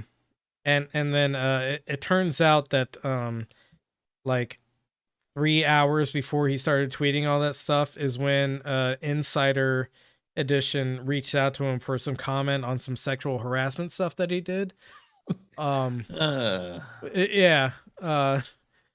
So this headline reads, Elon Musk sexual harassment report stirs furious debate on Twitter. Go ahead and scroll down just a little bit to the body of the article. A Twitter war has been waged amid a report that Elon Musk allegedly offered to buy a horse for a flight attendant in exchange for an erotic massage on the tech mogul's private jet with his aerospace company SpaceX, later paying $250,000 to settle her sexual misconduct accusation. How much does a horse cost? Is it more or less than $250,000? Less than $250,000. Yeah. What if it's a really nice horse? I don't think there's if I have 4 of the best horses, can I be a millionaire? I don't know. I think John's about to find out horse cost. Horse prices. Make sure you spell cost. Horses can cost anywhere between $500 to $3,000 depending on their pedigree, performance. That one says 10,000. I'm sorry, what? That one says 10,000 right there. Okay, well, yeah, I mean, $10,000 horse. There's some very expensive horses. Yeah. So all he would have to do 25 really good horses. Yeah, 25 really good horses. Or no, 250. That's a 250,000. 250 really good horses. It's a 250 horsepower sexual assault. Mm-hmm. So the interesting thing that's happening here is Elon Musk, Insider Edition reaches out to him for a comment on this story that they're going to release about this sexual misconduct of his, and less than 3 hours later, he essentially says, "Watch out for smear attacks on my character."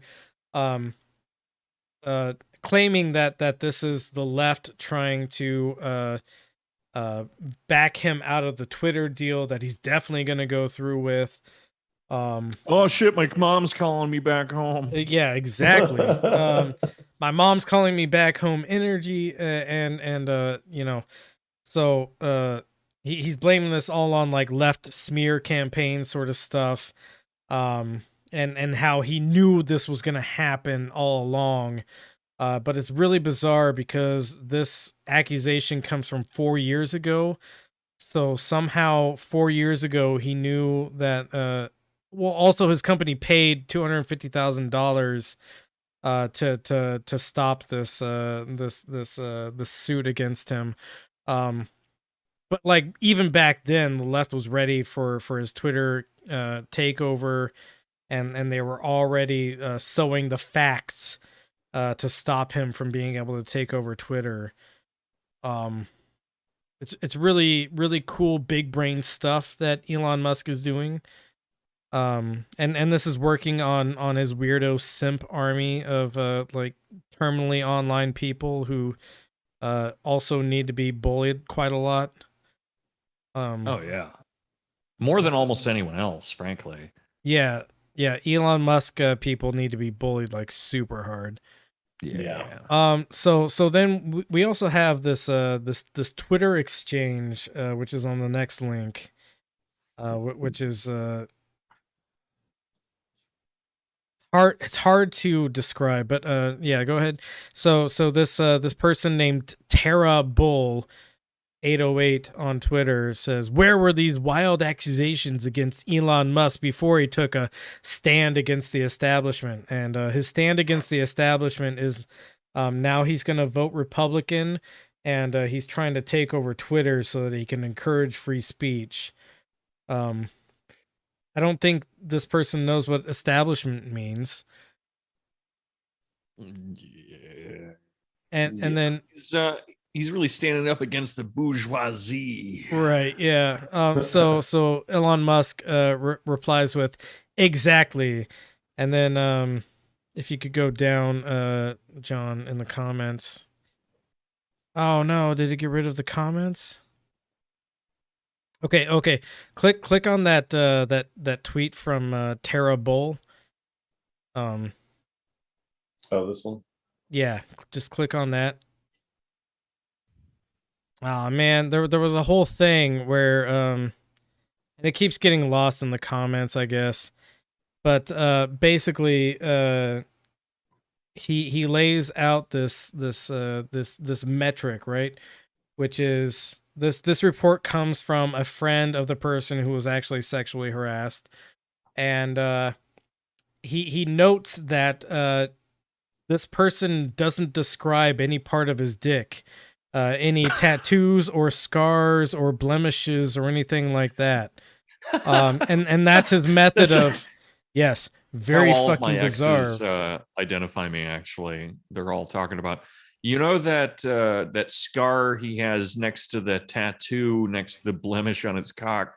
That's Danko right there. So his entire argument against this accusation, which again has the backing of his company actually paying $250,000 to this person. His argument against it is, they don't describe my dick at all. Ask them to describe my dick. I bet they can't describe my dick. And so essentially what it boils down to, and I forget the name of the tweeter, but I guess this was lost in the comment storm of Twitter, and Twitter's just shitty. So, you know, these things get lost all the time. But one of the funniest replies I saw was, "Oh, you claim I sexually harassed you? Name 5 weird things about my dick." 5 greatest anime betrayals. Yeah. Elon Musk still sucks. Sucks. Elon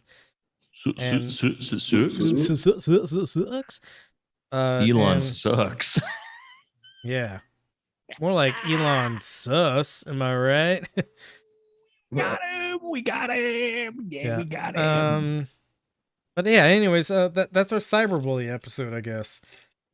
I didn't have a good way to end this, man. I'm sorry. Danko, before we go, do you have any pitches? Yeah.